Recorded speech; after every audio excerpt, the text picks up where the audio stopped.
தோடகாஷ்டத்தோட 2வது ஸ்லோகத்தோட விளக்கத்தை பார்ப்போம்.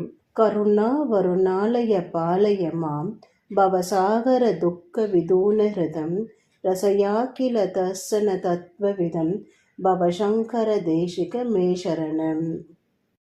இதனுடைய விளக்கம்: கருணை நிறைந்த இறைவனே, பிறப்பு இறைப்பு நிறைந்த இந்த வாழ்க்கையில் துக்கத்தில் சிக்கி தவிக்கும் என்னை தயவு செய்து காப்பாற்றுங்கள். எல்லா சாஸ்திரங்களும் சொல்லும் உண்மைகளை நான் புரிந்து கொள்ள எனக்கு வழிகாட்டுங்கள். மனதுக்கு அமைதி தரும் குருவே, நீங்களே எனக்கு அடைக்கலமாக இருங்கள். ஜெய ஜெய சங்கர ஹர ஹர சங்கர மகா பெரியவா சரணம்.